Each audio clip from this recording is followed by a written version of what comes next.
tal? Bienvenidos una vez más a su podcast Entre el Cuerpo y la Mente. Estamos en nuestro episodio número 12 ya. ¿Cómo ves? No, pues excelente, ¿no? Un proyecto que comenzó por un taller, ahora ya todas las semanas, pues. Sí, y ha sido un placer estarlos escuchando. Justo el tema que teníamos el día de hoy es un tema que ustedes nos pidieron en comentarios que lo diéramos y lo estuvimos preparando y estuvimos viendo cómo hacerlo realidad para hacerlo bajo esta dinámica de un caso y hablarlo y definirlo. Y entonces, el tema del día de hoy, ¿cuál es, Jan? Vamos a hablar justamente de cara con las adicciones. Pero Sara, antes de comenzar, la verdad es que quisiera comentarte que estoy muy contento de que finalmente tenemos un nuevo set. Sí. Nos encantaría saber su opinión también al respecto, si les está gustando la nueva escena, si cualquier cosa. Y bueno, pues festejemos juntos, ¿no? Sí, exacto. Y que justo, bueno, tenemos hasta nueva pared, nuevo fondo de por completo. En realidad, todo esto es por una cuestión más de volverlos a este espacio donde aquí es entre el cuerpo y la mente, ¿no? Aquí ya no es otra cosa, aquí no es un consultorio, aquí es entre el cuerpo y la mente. Sí. Y bueno, pues justamente ahora sí, entrando de lleno con el tema del día de hoy, vamos a hablar de cara con las adicciones, Sara. La dinámica del día de hoy va a ser un poco diferente a como lo hemos estado trabajando, porque el día de hoy no vamos a trabajar con un solo caso. La realidad es que con la experiencia que he tenido a través de estos semestres en el hospital, te puedo hablar mucho de las adicciones, porque por desgracia en México las adicciones son muy prevalentes. Y por una mayor desgracia en México, las adicciones más prevalentes son justamente a sustancias que suelen ser muy económicas. El problema con algunas sustancias económicas es que tienden a ser más graves los efectos secundarios. Entonces, voy a platicarte un poco acerca de todos estos casos e iremos desglosando un poco todo lo que vaya surgiendo. ¿Te parece bien? Claro, y entonces, dicho eso, bienvenidos a De Cara con las Adicciones.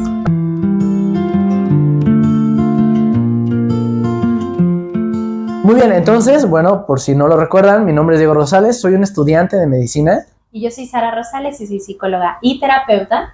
Y el día de hoy empezamos ahora sí de lleno con el tema de cara con las adicciones, Sara. Las adicciones es un tema súper interesante. La verdad, hablando del aspecto físico, es muy interesante.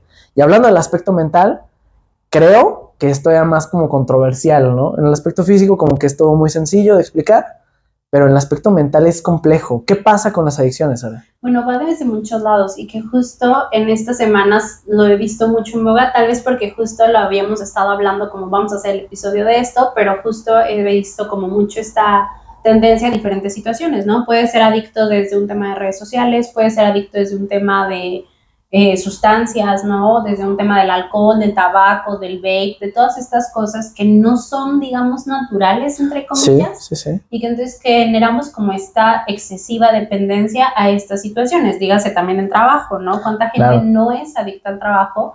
Y que desde la parte física me imagino que genera una mayor cantidad de síntomas de ansiedad, de estrés, bueno, no me imagino, lo sé, y que entonces desde la parte física me imagino que hay un montón de repercusiones también para estas adicciones que de repente no son tan vistas, ¿no? Sí, es que ¿sabes qué? Las peores adicciones son aquellas que estimulan al centro de recompensa en el cerebro.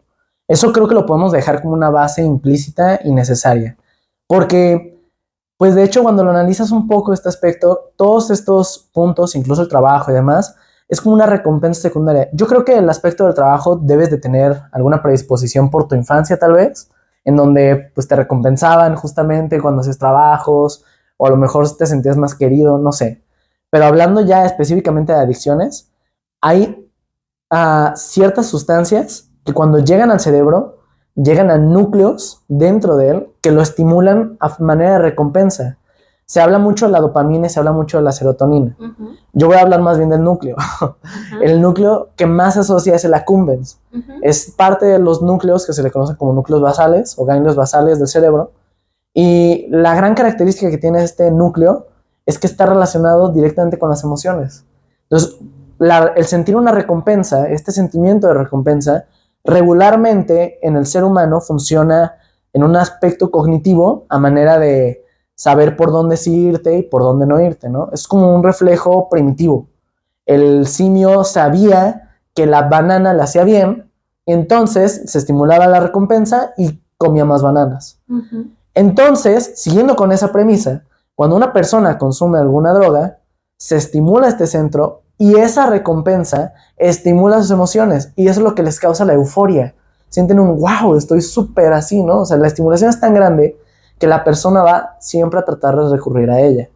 El problema con este centro es que yo digo que es un centro muy autoexigente, porque no se conforma con un nivel normal de recompensa. Cada vez vas a querer más. Entonces, es el centro también de la ambición en el caso de las drogas, ¿no? O sea, comienzas con muy poca y conforme pase, vas a necesitar más. La nicotina llega a este centro, la cocaína llega a este centro, y son justamente sustancias altamente adictivas. Y que cada vez se va popularizando más, ¿no? Ponle tal vez el tabaco, y que no sé las estadísticas reales, ¿no? Pero tal vez el tabaco se ha reducido su consumo, pero entra este otro tema del vape, ¿no? ¿Sí? Entonces ya no consumimos cigarro, pero el vape muchas veces sí tiene nicotina. Digo, no siempre, pero entiendo que muchas veces sí lo tiene, y entonces es al final la misma sustancia, ¿no? Claro. No es el cigarro el que te hace adicto, es la nicotina o es XY componente que tiene el cigarro. Sí, de hecho la nicotina, fíjate que la nicotina específicamente sí se ha demostrado que causa daños. Okay. Es un problema porque de hecho, pues muchas veces se dice como de que, no, pues o sea, las drogas no me hacen daño. Yo no he visto que nadie se muera de nicotina, pero sí, o sea, incluso las personas que consumen ahora la nueva moda del Zyn, ¿has escuchado de ella? No he escuchado del Zyn. Son Zyn, es ZYN, las venden en los Oxxos y demás, son unas bolsitas de nicotina. La gente, pues lo que hace, se popularizó muchísimo en Europa y ahora lo están trayendo a México y se lo suelen poner en las encías. Y es una liberación, pues medio prolongada, medio lenta, medio todo, de nicotina. El problema con esto es que, hay muchas patologías que ocurren en Europa que se han demostrado ya que es a base de la nicotina, que causan formas de cáncer. Hay uno que se llama, es muy clásico, es prototípico, que se le llama leucoplasia vellosa oral, que es precursor, o sea, es antes de tener un cáncer de boca. Entonces ya te imaginarás, ¿no? O sea, no es inocuo, no es nada tranquilo. Pero además, la nicotina cuando llega al sistema hace que las arterias y las venas, digo, hablando de un tema como, diciéndolo un poco sencillo de entender, es como si sean rígidas. Y el problema de una arteria y una vena rígida es que entonces ahora tienes más problemas asociados como infartos, tienes problemas asociados como por ejemplo embolias, o sea, sale un trombo y vuela hacia todos lados, a donde quieras. O sea, realmente incluso así te puede hacer daño, ¿no? Es el verdadero problema. Pero retomando un poco en el aspecto del vape, el tema es que justamente de ese no se sabe. Y es la parte que aterra. Porque se empiezan apenas a dar cuenta las personas que, digo, vape tienen vigencia, ¿cuánto te gusta? ¿10 años? Yo creo que menos. Así, popular, yo le daría unos 5 años tal vez. O sea, imagínate, tenemos 5 años que apenas empezamos a ver qué está pasando. Y el problema con el cigarro y todas estas sustancias es que los efectos siempre se van a ver crónicos. Entonces, a lo mejor ese adolescente, ese chavo que fue y compró su primer vape hace 5 años, a lo mejor ahorita empieza a tener patologías, que es el problema que apenas empieza a ver. Uh-huh. La verdad es que es terrífico y empiezas a tener un poco de miedo al respecto, ¿no? Porque no sabes qué esperar. Por eso ni de chiste se puede recomendar, porque no sabes qué esperar. Podría ser incluso peor que el tabaco. Sí, que es un poco lo que dicen, ¿no? Hace poco yo hablaba con una persona y la persona me decía que según lo que esta persona había investigado, hay gente a la que se le están haciendo hongos en los pulmones y que claro, no pueden decir como solamente fue por esto, pero que al final es esta conclusión de, a ver, estos 5 les pasó esto y los 5 consumían vape, entonces es probable, o sea, ya no es creemos que va a pasar. O sea, en realidad se está viendo este tipo de consecuencias que tal vez no habíamos visto con el cigarro, ¿no? Con el cigarro era el tema así claro de cómo se te van poniendo los pulmones y es esta imagen como muy difundida de los pulmones negros, de los pulmones más chiquitos, como toda esta parte. Pero como tú lo dices, a ver, si es no es una droga, pero si es una sustancia tan poco estudiada hasta el momento, pues es un poco lo que pasó con las metanfetaminas, con el ácido, que al principio era utilizado incluso para estudios de psicología porque no sabíamos los efectos que tenía y ya cuando lo supimos fue como, no, espérense, deténganse, sí, claro, pero los estudios ya habían llevado a que algunas personas ya se volvieran adictas a estas sustancias. Sí, justamente, de hecho, las adicciones se suelen dividir en dos, ¿no? Son las adicciones como físicas y las adicciones psicológicas. Digo, así es como regularmente las dividimos en medicina. Y una adicción psicológica es el efecto prototípico de la marihuana. Uh-huh. La marihuana como tal no tiene un efecto a nivel central, pero por la sensación que te provoca y esa tranquilidad y lo que sea, es lo que algunas personas se vuelven adictas. Está el otro, que es el que es más peligroso, que es una adicción física, en donde la sustancia estimula y es lo que te causa la adicción, ¿no? Nicotina, cocaína, metanfetamina sí entran. El ácido creo que entra en las psicológicas, pero el problema con el ácido es que es súper, o sea, es muy complejo. O sea, te puedes morir, te puedes quedar en medio viaje, o sea, es muy complejo, ¿no? Es otro tema. Pero pues sí, o sea, a final de cuentas, así es más o menos como funciona. Fíjate que realmente es interesante lo que mencionas, porque si lo de los hongos sí es un hecho, el vape se ha demostrado que personas que consumen mucho vape, pues digo, al final de cuentas es un vapor. Claro. Entonces se hacen hongos, además hay otras sustancias dentro del vape, así como en el cigarro, que después se demostró que tienen alquitrán y formaldehído y cosas así. En el vape se ha demostrado que tiene etilenglicol, vitamina D y cosas por el estilo. Que en el caso de la vitamina D inhalada no es buena, entonces son muchas cosas así, ¿no? Son muchas cosas que siguen en estudios y se siguen demostrando. Hace no mucho justo llegó un paciente al hospital civil.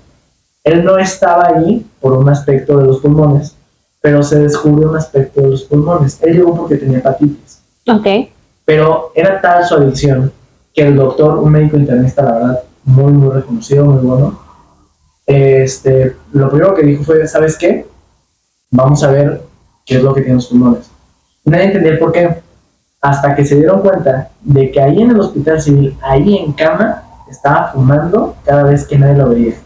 Entonces el doctor de seguro en algún punto lo topó de frente y dijo, esto no está bien. Dijo, no, no, no. Le hicieron exámenes y tenía un cáncer. Tenía un cáncer ya, o sea, el cáncer de pulmón es muy difícil de tratar, en especial porque el cáncer que te causa regularmente el humo del cigarro es de una característica muy rápida, o sea, es de un crecimiento muy rápido. Entonces, el pronóstico es muy malo. La persona, la verdad, desconozco cómo le haya ido. Pero imagínate llegar a esa adicción de decir, yo sé que estoy mal, yo sé que aquí me estoy muriendo, y aún así no poder dejar de fumar. Pero sabes que es que al principio, y el tema con la adicción es ese, al principio no te va a hacer sentir que estás mal. O sea, el problema con la adicción es que siempre partimos del yo lo puedo controlar, yo decido cuándo dejarlo, yo voy a decidir qué pasa y nos genera esta ilusión de control que entonces hace que nos volvamos más dependientes de esto. A mí me hace sentir bien el vape, ¿no? Porque tal vez hasta la misma conducta que genera el tener que succionarle al vape genera cierta relajación, ¿no? Sí. Y entonces eso hace que yo empiece a asociar el sistema de relajación con este sistema del vape.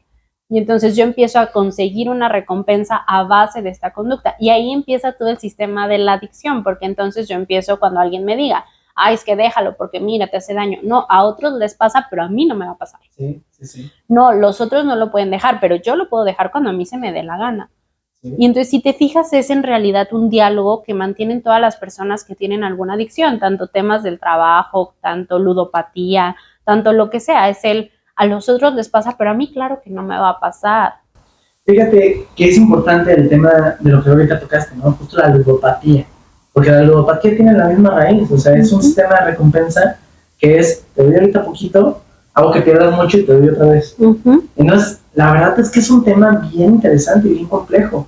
Sí, en definitiva, pues, o sea, es algo que no necesariamente vas a saber cuándo detenerte, ¿no? Es el verdadero problema. Bien lo decía Pablo, ¿no? Entonces, no lo sé, es muy complejo. Yo el otro día justamente hablaba también con otra persona, que esta persona es alguien más o menos cercana, y me decía que su psicóloga, para que dejara el vape, le recomendaba que cada vez que tuviera como una iniciativa, digamos, un detonante, le hiciera con la mano como si le estuviera fumando sin que tuviera nada. Entonces, a mí me daba como curiosidad, porque justamente estábamos en clase, y Ana, yo escuché que le hizo, y yo, ¿qué pasó, no? Entonces ella me decía que no, es que, o sea, yo ya me relajaba tanto y lo hacía tanto y sin estar consciente que todo el tiempo ahora le estaba haciendo, ¿no? O sea, era con el vape, pues. Entonces ahora que estaba en clase ya cuando lo hacía, yo lo he visto y ha disminuido muchísimo el consumo del vape. Sí, y es que se vuelve una compulsión, va desde como cuando estamos ansiosos y nos mordemos las uñas, ¿no? Y ya lo haces tan inconsciente que cuando te digan, ay, déjatelas de morder, dices, no me había dado cuenta. Sí. Y que entonces vuelve a convertirse en una conducta que vamos asimilando como si fuera una recompensa y que claro que, a ver, morderme las uñas no me da nada, Sara. Sí, claro, sí te da algo, si no, no lo haríamos.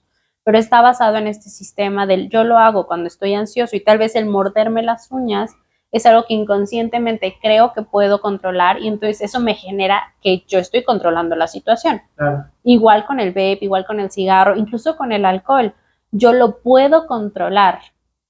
Y entonces se vuelve una compulsión. Cada vez que siento que estoy perdiendo el control, voy a recurrir a estas conductas que yo ilusoriamente digo, yo las controlo. Fíjate qué fuerte, ¿no? Vamos a traerte otro caso directamente desde la sala del Hospital Civil, piso 11. Hospital Civil Nuevo, piso 11, cama. No, pero la realidad es que era un paciente. En México, la verdad es que es muy triste, pero las tasas de cirrosis por alcoholismo son muy, muy altas. Y era un paciente al cual le fuimos a hacer nosotros una historia clínica porque tenía antecedente de sangrado, o sea, de que vomitaba y vomitaba sangre, ¿no? Cuando llegamos y le hicimos el interrogatorio, nos dijo de que no, mijo, yo tengo 15 años tomándome una botella diaria, ¿sabes? Entonces yo decía, no puede ser posible. O sea, de verdad que es una cantidad tan increíble, o me parece tan increíble, porque él decía que no era una botella chica, no una pachita. Él me decía, entre 750 y 1 litro de alcohol diario. Un montón. Y destilados. No estamos hablando de cerveza. Alcohol destilado. Pedían Tonayan o cuando le iba bien, tequila.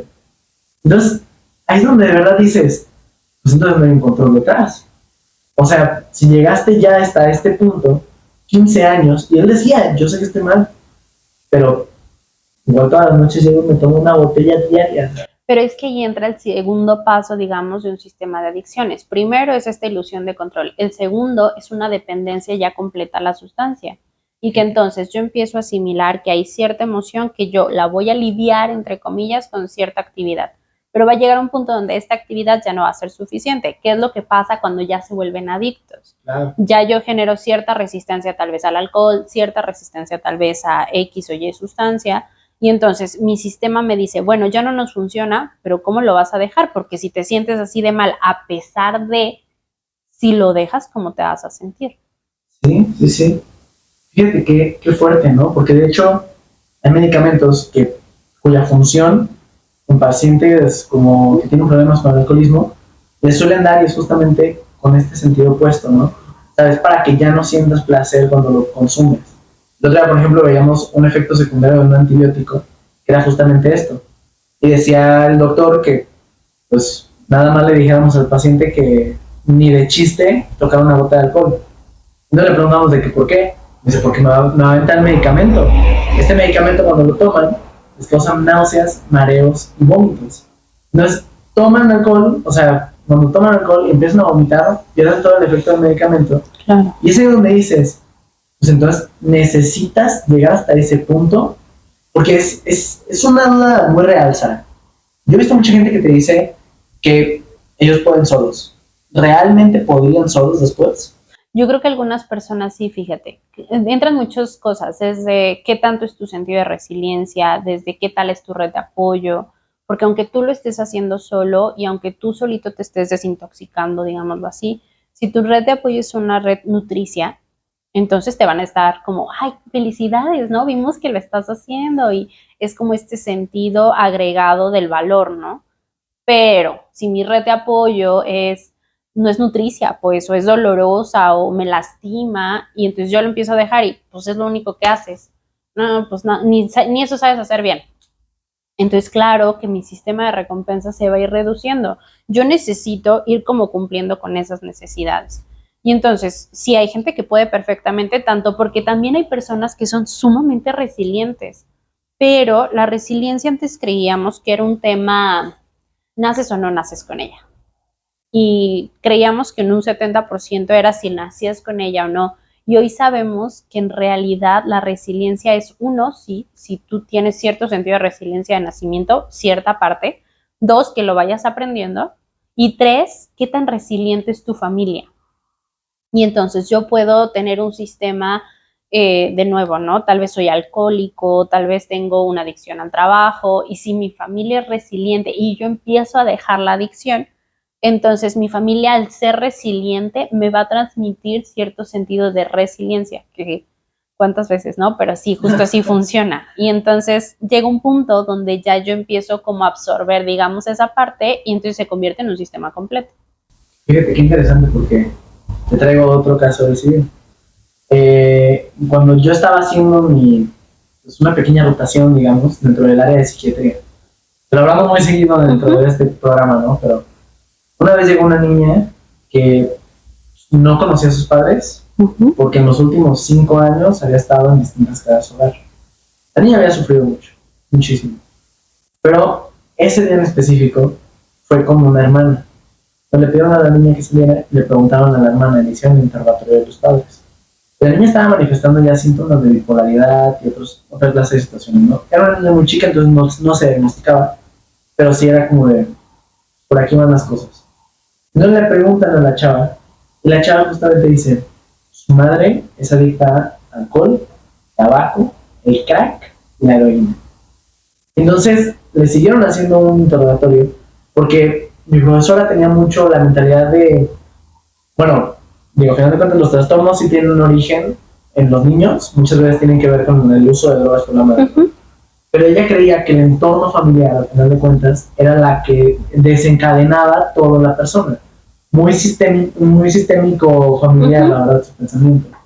Pero le siguió haciendo preguntas, y aquel día me quedó muy grabado el hecho que dijo, ella misma le dijo, mi mamá no tiene apoyo de nadie. Mi papá la golpea, mi papá hace que siga teniendo hijos constantemente, y pues ella se queda en casa. Entonces, después de ese día, cuando fuimos a la clase, la doctora nos dijo, ¿qué vieron de particular en la niña? Le dijimos que no, pues o sea, la niña sería muy bien, o sea, no la niña, sino la mamá, sería muy bien. Nos dijo, ella salió de su casa a los 6 años. Se fue a vivir con sus abuelos, le iba mucho mejor, la otra pobre niña no pudo quedarse, o sea, no se pudo ir. Entonces los primeros 3 años de su vida sí fueron en una etapa crítica. Y lo que dice es justamente eso, que su papá era un abusador completamente, sexual y físicamente, y que la mamá tenía un alto índice de drogas, que una vez llegó al hospital porque había estado tan intoxicada que creía que se iba a morir, que iba a perder a un nuevo niño, que ya tenía 7 hermanas en total, de hermanos. Entonces es ahí donde te das cuenta de la verdadera red de apoyo, ¿no? La gran necesidad de una buena red de apoyo, porque esta señora no tenía ninguna red de apoyo, y, o sea, llegar a una sobredosis, y nos dijo la doctora que fue terrible el pronóstico, pues no nos platicó cuántas drogas, nada, no nos dijo nada de eso, pero sí nos dijo que llegó tan grave que no sabía ni siquiera si se iba a recuperar. Entonces, esta señora no tenía ninguna red de apoyo. Entonces, es ahí donde te das cuenta realmente de la relevancia que tiene el rol familiar, ¿no? Esta red de apoyo. Esta señora no tenía una red de apoyo firme, muy probablemente ni siquiera tenía una intención verdadera, tal vez incluso de dejar las drogas, ¿no? ¿Qué se necesita en una red de apoyo para que de verdad funcione? Va desde muchas cosas, pues yo te lo decía, ¿no? Desde que sea nutricia, que una red de apoyo sea nutricia o un vínculo sea nutricio, es una palabra o digamos que es un término que apenas empezamos como mucho a utilizar, ¿no? ¿A qué se refiere? Como su palabra lo dice, que sea nutritiva de cierta forma, o sea, que me aporte algo, que me ayude a sentirme de cierta manera mejor. Ahora, si yo estoy en un sistema donde, como esta niña, ¿no? El sistema está enfermo, el sistema todo el tiempo está como agrediendo, todo el tiempo el sistema está normalizando el consumo de ciertas sustancias, entonces claro que no va a ser un vínculo nutricio. Ni digo que como le pasa a esta niña, ella puede decir, no me sirve este vínculo, que aunque suene feo a veces pasa y dice, me cambio, ¿no? Me voy con mis abuelos, me voy a esta situación, que muchísimos niños lamentablemente toman estas decisiones. Muchas veces nosotros mismos somos los que nos damos cuenta como de esto ya no me está sirviendo. Y entonces en estos cambios es donde logramos estas redes nutricias. Ahora, otra red nutricia también tiene que ver con un sentido de autoestima común. Cómo nos sentimos todos con nuestra propia vida, cómo está nuestro bienestar subjetivo, cómo observamos a nuestro alrededor, porque entonces la perspectiva que tengamos sobre ciertas situaciones va a ser todo el cambio. Si vemos la adicción como algo irreparable, como algo que ya no hay nada que hacer, y entonces condescendemos a todo lo que la persona adicta quiere, no se va a reparar el problema. Claro. Si yo digo, esta persona es adicta, mi mamá es adicta, bueno, ni modo, pues hay que darle todo lo que necesita, porque mira, ella pobrecita. Sí, claro que la persona que tiene la adicción sufre, pero si no hay un sistema de límites, la adicción nunca va a desaparecer. Fíjate qué interesante. Oye, ¿y tú crees que es necesario una mano dura para poder dejar una adicción? Te lo pregunto porque dentro del hospital también me han contado, esto sí, no es un caso, son varios, donde me han dicho de que pues, ya los anexaron, ya pasaron por casas, como una religión ortodoxa, no recuerdo cuál es el nombre que le dice, pero son casas de adicciones, digamos, en donde incluso me han dicho que les rompen las piernas, los golpean, y digo, es una persona que está pasando por un síndrome de abstinencia que ya es de por sí duro, que además le hacen toda esta clase de cosas.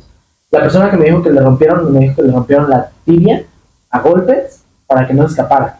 Porque la persona estaba tan ansiosa, digo, obviamente no me dijo ansioso, ¿no? Me dijo, estaba tan desesperado, sudaba, tenía náuseas todo el día, que entonces trataba de escapar.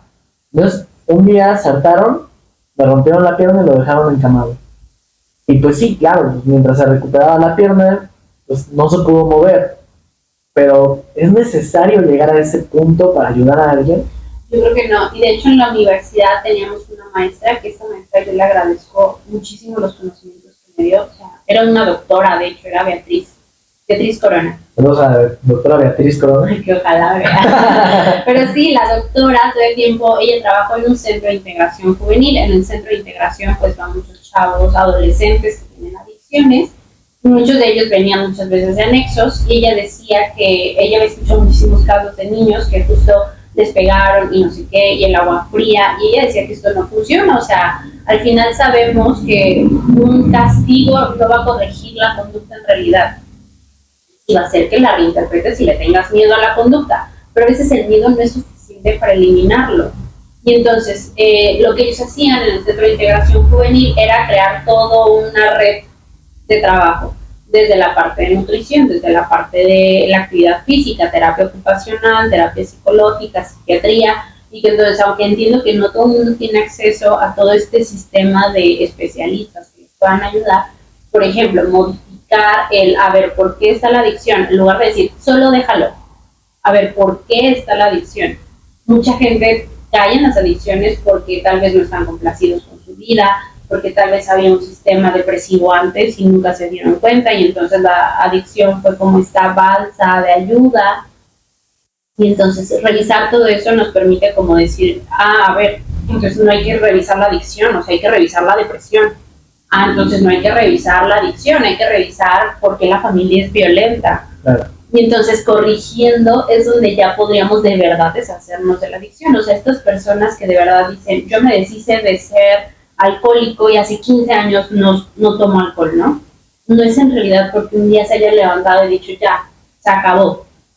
O si lo hicieron y de verdad funcionó, es porque dijeron, se acabó y voy a deshacerme de estas partes que no me están ayudando a deshacerme de la conducta. Y lo hacemos muy inconsciente, claro, sí. Que no es el análisis y sacas el pizarrón y dices, esta rama la corto. No, pero sí es a ver, tal vez los amigos, tal vez mi mamá o mi papá o mi hermano me generan tanta ansiedad que caigo en el alcohol. Claro. Pues ahorita no puedo estar con mi papá o mi hermano. Y es una ahorita, ¿no? Ya que yo vaya a terapia o ya que yo logre resignificar la relación, tal vez me vuelva a acercar a mi hermano, tal vez me vuelva a acercar a cualquier vínculo que yo haya roto, pero ahí es donde de verdad está la diferencia. Y yo de verdad, esta maestra de verdad nos enseñaba tanto como el no se fijen en el síntoma. La adicción es un síntoma. Fíjate en lo que hay debajo, por qué ese síntoma se está presentando. Por ejemplo, una persona ludópata, ¿cuál podría ser una etiología? Bueno, muchísimas, no nos vamos a poner a jugar si tienes esto, Claro, me queda claro. Pero digo, o sea, una persona ludópata, por ejemplo, yo pensaría, bueno, no sé, ¿también podría estar inconforme con su vida? Sí, claro, a ver, cualquier adicción puede venir de 1000 razones, también del aprendizaje. Yo aprendí que tal vez mi papá era un ludópata y perdió hasta la casa, ¿no? Y después se ganó 2 casas, y entonces yo aprendí que la ludopatía era algo bueno. Claro, lo normalicé, claro, y por eso esta tendencia a creer que hasta el alcoholismo es hereditario, ¿no? Sí, claro que genera como cierta tendencia pero especialmente es por una cuestión de moldeamiento. O sea, yo lo voy normalizando, yo voy diciendo, a ver, mi papá antes lloraba todos los días, nunca nos fijamos que era depresión, y ahora que yo me siento triste y todos los días quiero llorar, digo, pues era cultura, mi papá ya no llora todos los días. Claro. Por eso esta doctora decía, no se fijen en nada de eso, de verdad observen qué está sucediendo en la familia, por qué la familia actúa de esta manera, qué está sucediendo alrededor para que entonces esta persona se sienta así. La adicción es como el foquito rojo que nos dice algo está mal, obsérvalo. Sí. Pero no es el problema, o sea, y yo le hacía esta alusión a un paciente hace poco. Yo le decía, a ver, si se prende una alarma, tú no vas a ir y apagar la alarma sin ver qué pasó. Tal vez la alarma te está diciendo que viene un torbellino, ¿no? Que viene un lo que sea. Y entonces si tú apagas la alarma y no observas el torbellino va a destruir al pueblo. Pero si tú apagas la alarma, eso permite que el pueblo esté informado y entonces todos se resguarden y aunque destruya el pueblo, la gente no se muere. Fíjate qué interesante, ¿no? Porque hay muchísimas alarmas. Digo, a un grado físico las puedes reconocer como médico, pero pues las alarmas también las puedes ver, yo creo que mentalmente, ¿no? Digo, tanto así como el hecho de que un día te sientes ansioso cuando lo consumes, o tanto así como algo que sí es muy típico en el consumo de drogas, es que se hunden los ojos, ¿no? Entonces, que te veas al espejo y te veas un poco más delgado, esquelético. Digo, hay una facies, justamente. Facies es como cara, digamos, que a nosotros en medicina nos enseñan mucho y que nos dicen, si el paciente se ve así es porque muy probablemente tenga esto. No necesariamente es así, pero pues muchas veces se cumple, ¿no? Hay una facies que le dicen facies hipocrática. La primera vez que yo la vi, yo le dije a mi doctor, doctor, es como cuando consumen cocaína. Me dijo, no, es como cuando consumen todo. Me dice, el paciente que consume drogas, tú lo vas a ver con esta facies. Y después nos dijo, la facies hipocrática es cuando un paciente está a punto de morirse. Y realmente o sea, te lo estoy platicando ahorita casi con un sentido poético, ¿no? A lo mejor la paciente o el paciente que consume drogas y que tiene una facies hipocrática, a lo mejor no es que se vaya a morir en unos días, que es lo normal que esperarías en una fase así. Pero igual y sí, ¿no? O sea, igual y es tanto el riesgo, es tanto todo el tiempo estar en peligro, que igual y sí te mueres en unos días, ¿no? Con el consumo de ciertas drogas. Sí, que entonces ahí nos vamos a ver si tal vez mi hijo es adicto a la marihuana y yo en lugar de decir, a ver hijo, ¿por qué eres adicto a la marihuana? Digo, ya no consumas marihuana. Bueno, apago esa alarma y no me doy cuenta que el torbellino viene y mi hijo va a buscar cualquier otra cosa, ¿no? Se va a ir a la cocaína, se va a ir al tabaco, se va a ir al vape, se va a ir a cualquiera de estas cosas, porque la alarma fue la que yo apagué, no me resguardé del torbellino. No agarré a mi familia y dije, todos vámonos al sótano porque viene un tornado y nos va a llevar. ¿Cuál sería una medida propicia para un padre viendo las alarmas? ¿Qué deberían de hacer? Bueno, número uno, sí tener esta comunicación, ¿no crees? ¿Cuántas cosas no cambiarían si padres e hijos tuviéramos una comunicación como muchísimo más abierta? Si yo, papá, me diera la oportunidad de decirle a mi hijo, a ver, vi que está pasando esto, ¿qué sucede? ¿Cómo te sientes? ¿Qué ha pasado? Y en lugar de yo ver la conducta y decir, y es que el miedo nos hace sobre reaccionar, ¿no? Y claro que entiendo que si yo veo que mi hijo está consumiendo marihuana, tal vez yo en el primer instante no voy a decir, a ver, calmo y mira. Entiendo que es un sentido muy idealista que yo diga, hay que calmarnos, y yo lo sé, pero sí es uno de los primeros pasos el poder tener esta comunicación más abierta. Yo conozco un paciente que de hecho su mamá empezó a detectar cierto consumo, lo que hizo fue eso, lo trajo a terapia y me dijo, sé que mi hijo está haciendo esto, no sé cómo enfrentarlo, ayúdame. Claro, el chavo en terapia lo primero que me dijo, yo consumo marihuana. Y yo, ¿qué? Vamos a trabajarlo. Sí, el consumo se ha reducido increíblemente porque tampoco va a ser una conducta que desaparezca de la noche a la mañana, claro. Pero la mamá está tan involucrada que la mamá se siente y le dice, te veo mal, ¿quieres ir a terapia esta semana? Mira, adelantamos tu sesión, o quieres hablarlo conmigo, o qué pasa. Entonces el chavo logra identificar que él consumía marihuana por un tema de soledad, se sentía solo, la marihuana. Y entonces ahora que su mamá tiene como esta apertura de, a ver, te estoy viendo de esta manera, cuéntame qué sucede, él ha logrado reducir impresionantemente el consumo, porque ya no se siente solo. Fíjate qué importante, ¿no? Justamente la red de apoyo al final de cuentas. Uh-huh. No, yo creo que es súper importante, ¿sabes?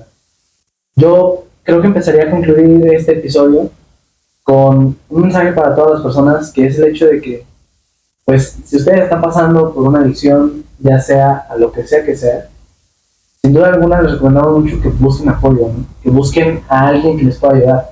No hablamos solamente de ayuda profesional, que sería lo mejor, lo ideal, sino también incluso ayuda con un familiar, un amigo, que les esté ayudando como la dinámica esta que hace mucho, ¿no? De los padrinos de adicciones.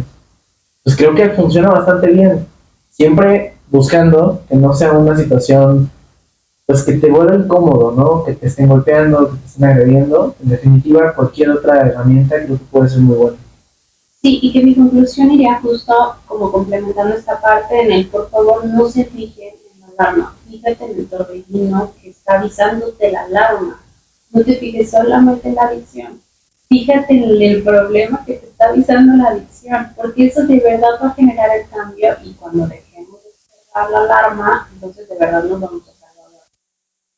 Fíjate qué buen episodio fue este. Me gustó mucho. Sí, a mí también. Antes de que concluyamos, ¿ya? Me gustaría recordarles que nos dejen en los comentarios, que nos escriban, que se suscriban tanto en Spotify como en YouTube. Ya vieron, si leemos sus comentarios, si tomamos sus temas que nos recomiendan. Entonces, ustedes retroalimentenos, nosotros iremos viendo esto. Sí, esto más o menos no sabemos cómo manejarlo. Y entonces, si de repente ponen algún tema y ven que no sale pronto, es porque seguramente es un tema que creemos que algún otro especialista lo puede manejar mejor o nos estamos preparando para hacerlo lo mejor posible. Entonces, por favor, escríbanos todas estas curiosidades que ustedes tienen y nos vamos a ver la siguiente semana. Sí, así es. Hasta la próxima.